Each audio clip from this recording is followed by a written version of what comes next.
Lorsque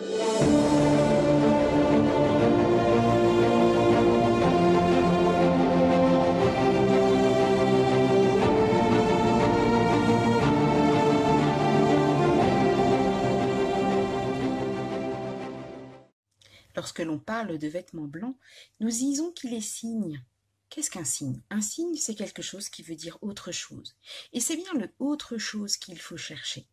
Alors deux questions se posent immédiatement. À quoi sert le vêtement et que signifie ce vêtement blanc? Le vêtement, c'est ce qui sert avant tout à protéger contre les intempéries, mais aussi contre le regard. Souvenez-vous du réflexe d'Adam et Ève dans le récit de la Genèse au chapitre 3. Après leur faute, le texte nous dit « Leurs yeux à tous deux s'ouvrirent et ils surent qu'ils étaient nus. Ayant cousu des feuilles de figuier, ils s'en firent des pagnes. Adam et Ève étaient des êtres lumineux après la faute et ils perdent leur éclat originel, ils se cachent et se protègent. » Le vêtement est aussi parlant en lui-même, c'est l'uniforme. Nul besoin de mots pour savoir ce qu'un pompier, un gendarme, un médecin ou un prêtre ont comme mission. Le vêtement dit la vocation, l'engagement de vie. Alors pourquoi le blanc? La Bible rapporte de nombreux passages où il est question de la blancheur. Le blanc évoque bien entendu la pureté, la clarté, la lumière. Il est le signe de quelque chose de parfait et de lumineux. Le blanc jalonne aussi toutes les grandes étapes de la vie de l'homme.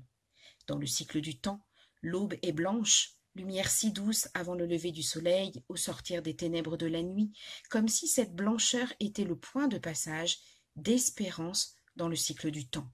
C'est souvent à cet instant où une révélation se produit. Lot et Jacob, dans la Genèse, font l'expérience d'une rencontre avec Dieu à l'aube.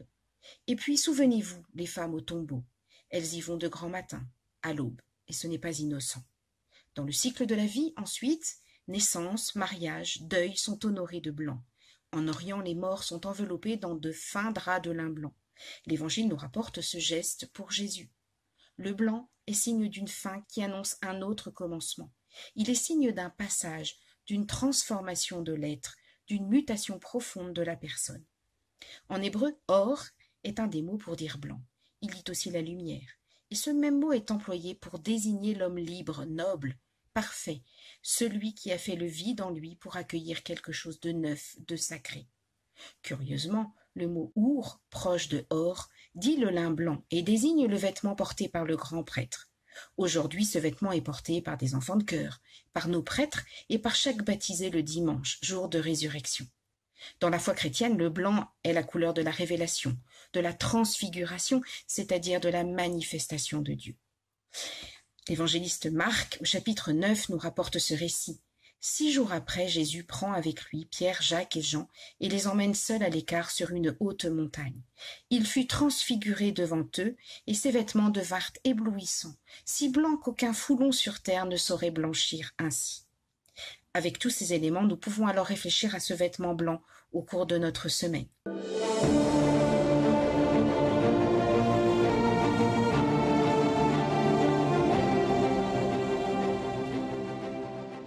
Chers amis, dans la célébration des sacrements de l'initiation chrétienne, les nouveaux baptisés, appelés néophytes, reçoivent un vêtement blanc. Le prêtre prononce leur prénom et dit ces paroles. « Vous êtes une création nouvelle dans le Christ. Vous avez revêtu le Christ. Recevez ce vêtement blanc. Puissiez-vous garder intacte votre dignité de fils de Dieu jusqu'au jour où vous paraîtrez devant Jésus, Christ et Seigneur, afin d'avoir la vie éternelle. » Et les néophytes répondent « Amen » en signe d'adhésion. D'où ce geste liturgique vient-il? Il fait référence à une épître de saint Paul, l'épître aux Galates, au chapitre 3, versets 26 et 27. « Tous, dans le Christ Jésus, vous êtes fils de Dieu par la foi. En effet, vous tous que le baptême a unis au Christ, vous avez revêtu le Christ. » Que veut dire revêtir le Christ? Cela veut d'abord dire revêtir la gloire du Christ. Et cette gloire, elle s'est révélée particulièrement au jour du baptême de Jésus par Jean, au jour aussi de sa transfiguration. Comme le disent les évangiles, la voix du Père retentit et tout le monde entend Celui-ci est mon Fils bien-aimé. En lui, je trouve ma joie. Eh bien, au jour de notre baptême, il faut que nous puissions entendre intérieurement cette voix nous dire « Tu es mon fils, tu es ma fille bien-aimée, en toi, je trouve ma joie. » Revêtir le Christ, revêtir la gloire du Christ, c'est recevoir l'amour que Dieu nous porte, qu'il porte à chacun d'entre nous et à nous tous. Revêtir le Christ, c'est aussi adopter sa manière d'être, ses comportements, ses sentiments spirituels, sa vie au quotidien. Cela nous demande un dépouillement de nous-mêmes pour revêtir le comportement du Christ. Et là encore, saint Paul nous en parle dans l'Épître aux Colossiens, au chapitre 3, à partir du verset 8. Écoutez bien. Maintenant, vous aussi débarrassez-vous de tout cela, colère, emportement, méchanceté, insultes, propos grossiers sortis de votre bouche. Plus de mensonges entre vous. Vous vous êtes débarrassés de l'homme ancien qui était en vous et de ses façons d'agir, et vous vous êtes revêtus de l'homme nouveau qui, pour se conformer à l'image de son Créateur, se renouvelle sans cesse en vue de la pleine connaissance. Puisque vous avez été choisis par Dieu, que vous êtes sanctifiés, aimés par lui, revêtez-vous de tendresse et de compassion, de bonté, d'humilité, de douceur et de patience. Supportez-vous les uns les autres et pardonnez-vous mutuellement si vous avez des reproches à vous faire. Le Seigneur vous a pardonné, faites de même.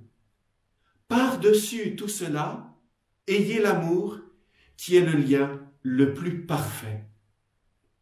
Revêtir le Christ, c'est revêtir son amour au quotidien pour aimer Dieu et notre prochain comme lui-même nous le montre.